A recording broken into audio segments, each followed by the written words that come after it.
सभापति जी धन्यवाद। आज का विषय देश के करोड़ों मतदाताओं के सम्मान और उनके लोकतांत्रिक अधिकार से जुड़ा हुआ है। सदन जानता है कि 22 दिसंबर 1930 को बाबा साहब अम्बेडकर लंदन स्थित सेंट जेम्स पैलेस में आयोजित फर्स्ट राउंड टेबल कॉन्फ्रेंस की फ्रेंचाइज उप समिति में अपनी बात रखते हुए उन्होंने स्पष्ट कहा था कि भारत में जिम्मेदार सरकार तभी बन सकती है जब वह उन सभी नागरिकों के प्रति जिम्मेदार हो जिनके जीवन, स्वतंत्रता और संपत्ति पर वह कानून बनाती। और डॉक्टर अंबेडकर ने चेताया था कि सीमित मताधिकार अलग तंत्र को जन्म देगा और सत्ता जनता से दूर होती चली जाएगी। ये चेतावनी केवल भारत के संदर्भ में नहीं थी, बल्कि दुनिया के अनेक लोकतांत्रिक व्यवस्थाओं में भी इसका यही संघर्ष चला। ब्रिटेन ने 1928 में सार्वभौमिक वयस्क मताधिकार लागू किया। अमेरिका ने 1965 में वोटिंग राइट एक्ट इस सिद्धांत पर आधारित था कि कोई भी प्रशासनिक प्रक्रिया ऐसी ना हो जो गरीब नागरिकों, अल्पसंख्यकों और महिलाओं को मतदान से वंचित करे। न्यूजीलैंड में 1893 में महिलाओं को मतदान का अधिकार मिला और इसके पीछे यही विचार था कि नागरिकता का मूल्य किसी दस्तावेज की उपलब्धता से नहीं बल्कि व्यक्तिगत गरिमा और अधिकार से तय होता है। हमारे अपने इतिहास में भी यही संघर्ष दिखता है।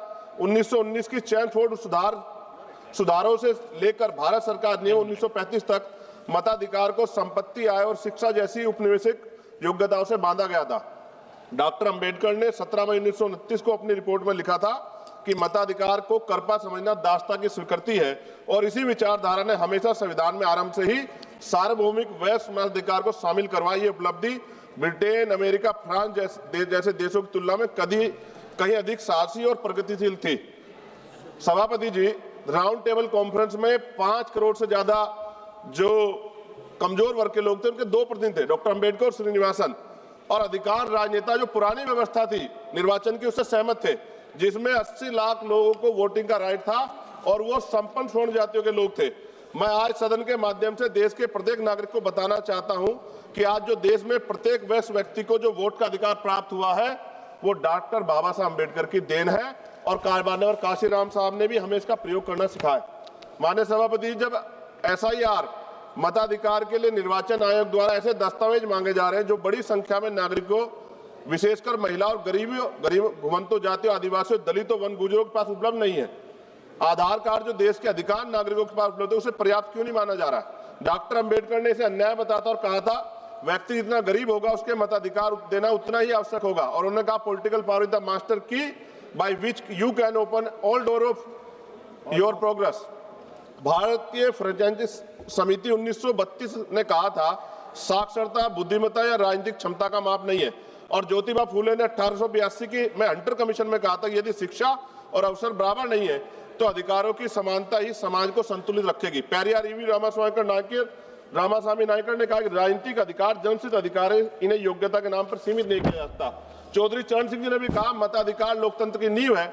उनको तो ये भी कहना था कि भारत में मतदान करना अनिवार्य। मेरी भी मांग है कि मतदान अनिवार्य कर देना चाहिए। महामना रामसुब्रमण्यम वर्मा जी ने कहा वोट केवल राजनीतिक प्रक्रिया नहीं बल्कि सामाजिक न्याय प्राप्त करने का साधन है। SIR की ड्राफ्ट मतदाता सूची प्रकाशन में दोहरी प्रविष्टियां, मृतक घोषित किए गए जीवित लोग और अनेक गलतियों ने पूरे सिस्टम की पारदर्शिता में प्रश्न चिन्ह लगा दिया है। इस प्रकार की त्रुटियां बताती है जो 1928 और 1932 में भारतीय आयोग ने कहा था कि प्रशासन की कमजोरियां नागरिकों के अधिकार छीनने का आधार नहीं हो सकती। जी शुरू अभी बस कुछ रह गया थोड़ा था। SIR के संबंध में विवाहित महिला मतदाता और BLOs की स्थिति को नजरअंदाज किया जा रहा है। जब कोई महिला 20-25 वर्ष अपने पति के साथ एक ही पते पर रहती है, उसके बच्चे भी वहीं पढ़ते हैं, तो उसको अलग से उसको लेगेसी लिंकेज क्यों मांगा जा रहा है? क्यों 20-25 वर्षों बाद भी पति के पते को और पति के मतदाता पहचान पत्र को अस्थायी क्यों नहीं माना जा रहा है? यह प्रक्रिया न केवल व्यवहारिक है बल्कि महिलाओं को मतदाता सूची से बाहर करने पर गंभीर खतरा।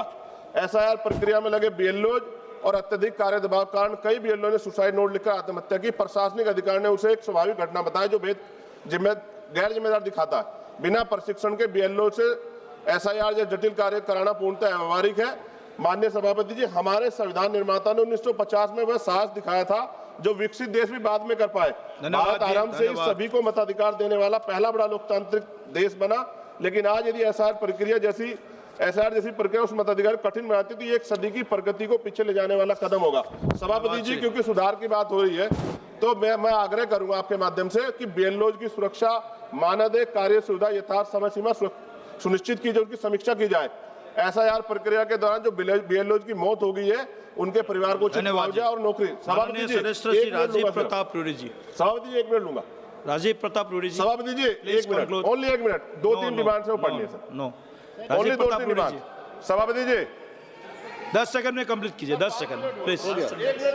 लास्ट सेंटेंस बोलिए आप। सभापति जी मेरी मांग है ईवीएम की जगह बैलेट पेपर से चुनाव हो और वीवीपैट का ईवीएम के से मिलान कराया जाए। राजीव प्रताप सर साथ फेज में चुनाव होते हैं, अगर एक दिन और इंतजार मतदाता कर ले क्या चला जाएगा सर? सर सभापति जी, राजीव प्रताप रूडी जी, सभापति जी लाइन बाबा साहब अम्बेडकर। राजीव प्रताप रूडी जी आप शुरू कीजिए प्लीज। भी प्लीज आप बैठिए। बोल लो ना, बोल लो ना। सर 30 सेकंड दो।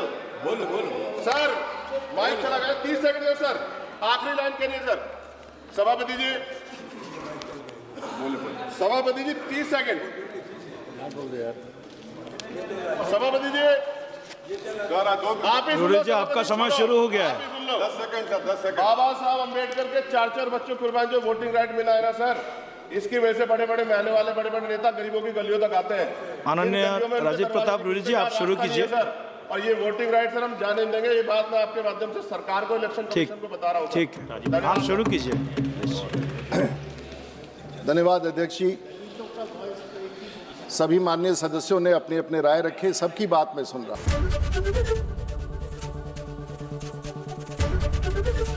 एबीपी गंगा, खबर आपकी, जुबान आपकी।